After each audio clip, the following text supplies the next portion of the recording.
nama saya Anissa Cahaya Fadila dengan NIM A01222010 dari kelompok 2 kelas Teknik Sipil A.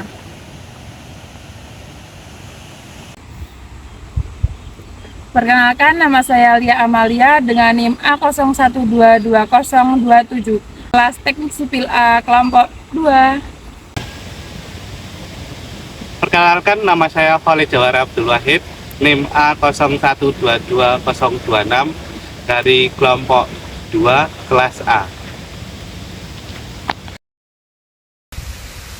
Perkenalkan, nama saya Muhammad Aman Fauzi dengan NIM A01222030 dari kelas Teknik Sipil A dari kelompok 2. Baiklah teman-teman, jadi itu adalah perkenalan dari kelompok kami, yaitu kelompok 2 yang beranggotakan 4 orang dari kelas Teknik Sipil A.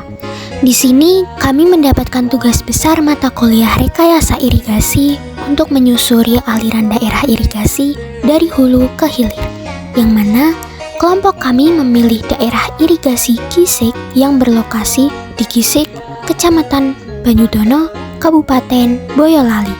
Daerah irigasi Gisik memiliki 2 aliran hilir yang terletak di 2 daerah yang berbeda, yang mana hulunya terletak di Gisik, Kecamatan Banyudono, kemudian untuk aliran hilir kanan berakhir di Ngasem, Kecamatan Colomadu, sedangkan untuk aliran hilir kiri berakhir di Bangak, Kecamatan Banyudono. Bendung merupakan salah satu bangunan air yang memiliki fungsi untuk menaikkan muka air. Kenaikan muka air tersebut nantinya akan dimanfaatkan untuk persawahan, air baku, atau yang lain sebagainya sesuai dengan peruntukannya. Dapat kita ketahui bersama, bangunan bendung memiliki beberapa bagian. Pada tubuh bendung Gisik terdapat 2 bangunan utama, yaitu mercu bendung dan peredam energi. Mercu bendung adalah bagian dari struktur bendungan yang berfungsi sebagai penanda atau ujung dari bendungan itu sendiri. Sedangkan peredam energi adalah komponen yang berfungsi untuk mengurangi energi kinetik air yang mengalir deras setelah melintas melalui bendungan atau saluran vertikal. Selain itu juga terdapat bangunan pengambilan atau intek dan bangunan penguras yang biasanya ada di sebelah kiri atau kanan dari mercu bendung. Pintu pembilas berfungsi untuk menguras bahan-bahan endapan seperti tanah atau lumpur yang berada pada bangunan bendung, sedangkan pintu pengambilan atau intek memiliki fungsi untuk mengalirkan air ke saluran primer, mengatur banyaknya air ke dalam saluran, dan mencegah benda-benda padat dan kasar masuk ke dalam saluran. Di bendung Gisik ini juga terdapat bangunan pengatur seperti bangunan bagi, sadap, dan bagi sadap. Selain itu, juga terdapat bangunan pelengkap seperti terjunan, gorong-gorong, dan jembatan. Luas areal persawahan di daerah irigasi Gisik pada tahun 2010 berkurang hingga 193 hektar dibandingkan akhir 2009 lalu. GP3A menyebutkan sebelum penyusutan, luas areal di Gisik mencapai 494 hektar di 9 desa. Jumlah itu saat ini berkurang drastis dan tinggal tersisa 300 hektar. GP3A di Gisik segera melakukan pendataan ulang guna mengetahui kepastian luas lahan real yang ada. Dikemukakan dari luas lahan 301 hektar, 254 hektar berada di wilayah Kecamatan Banyudono dan 47 hektar lainnya di wilayah Kecamatan Colomadu. Sekretaris Gabungan Paguyuban Petani Pengguna Air atau GP3A di Gisik menyebutkan bahwa areal persawahan di Gisik membentang di 9 desa berbeda di Kecamatan Banyudono, Boyolali, dan Kecamatan Colomadu. Penyusutan itu karena alih fungsi lahan pertanian untuk kepentingan pemukiman penduduk atau peruntukan lain oleh warga pemilik tanah. Tidak lupa, kami juga mewawancarai pihak GP3A sekaligus penjaga pintu air bendung Gisik tersebut.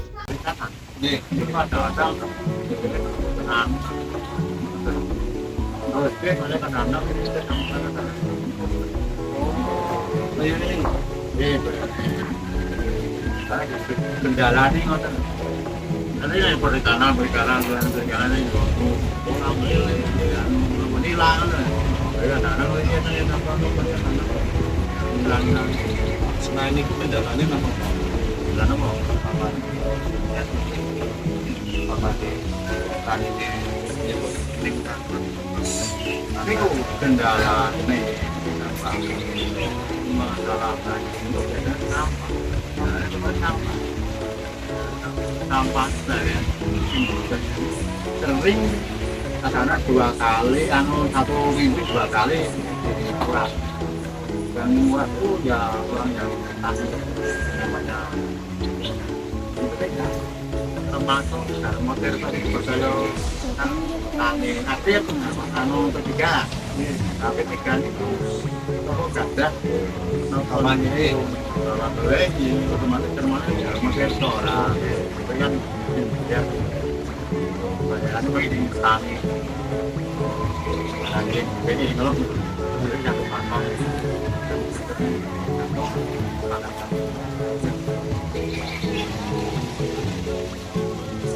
Ini ya jika di Toyo Pun ini apa kiranya sapi Moni kan dari malam ini kesepakatan dari model itu adalah petani dan dari petani dalam ini khusus ini sih petani sapi ini tahun ini pun elok.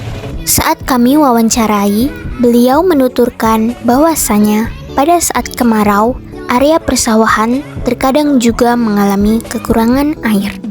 Namun, pada saat hujan, bendung mengalami kendala seperti banjir yang disebabkan oleh sampah yang datang dari pembuangan sampah di aliran sebelumnya.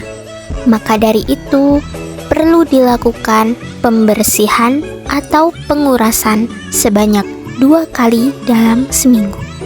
Kemudian, untuk pola tanamnya yaitu padi dan palawija tergantung pada kondisi mudahnya air. Ada juga yang menanam tembakau dan jagung tergantung dengan keinginan petani itu sendiri. Dari beberapa daerah persawahan di areal irigasi Gise dapat dipanen dalam jangka waktu 1 tahun sebanyak 3 kali. Bangunan irigasi yang ada di daerah Gisik perawatannya sudah cukup baik, walaupun masih ada beberapa timbunan sampah seperti botol-botol bekas di beberapa terjunan yang kami temui. Kemudian perlu dilakukan perbaikan pada beberapa bagian bangunan bendung untuk memastikan kelancaran aliran air yang lebih optimal dan menghindari potensi kerusakan. Baik teman-teman, bisa dilihat di sini, ini adalah papan eksploitasi induk sekunder yang sudah kondisinya kurang baik karena tidak ada perawatan. Dan di sebelah sini ada pintu air yang sudah tidak berfungsi. Kelihatannya sudah pindah tempat apa gimana ya? Lalu di sini kami menemukan bangunan sadap dan di sini masih banyak endapan kotoran-kotoran yang masih menumpuk. Tapi di sini masih berfungsi, cuman ya banyak kotorannya atau bisakan. Dikarenakan kondisi cuaca yang sangat terik dan keadaan kami sedang berpuasa, maka kami segera menyusuri dan menuju ke hilir dari daerah irigasi Gisik. Ini adalah bagian hilir kiri daerah irigasi Gisik, yang mana lokasinya berada di Bangak, Kecamatan Banyudono. Kemudian kami menuju ke bagian hilir kanan daerah irigasi Gisik, yang mana lokasinya berada di Ngasem, Kecamatan Colomadu. Ini adalah ujung dari aliran Gisik yang kiri kanan seperti ini.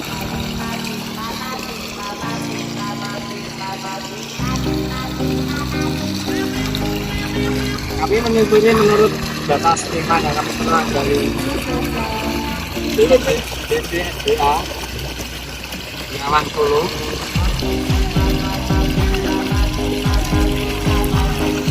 Kendala yang kami hadapi saat penyusuran aliran daerah irigasi Gisik tidak begitu sulit karena sebagian besar jalur dapat dijangkau menggunakan sepeda motor maupun jalan kaki.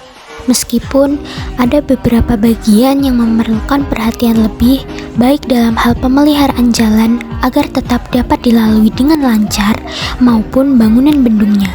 Meskipun demikian, keseluruhan perjalanan masih relatif mudah dan dapat dilaksanakan tanpa terlalu banyak hambatan.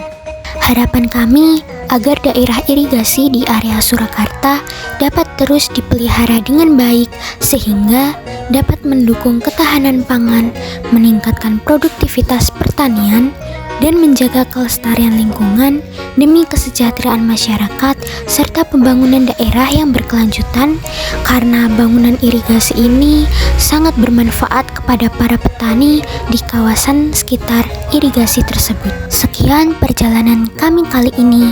Kami mengucapkan mohon maaf dan terima kasih. Bye.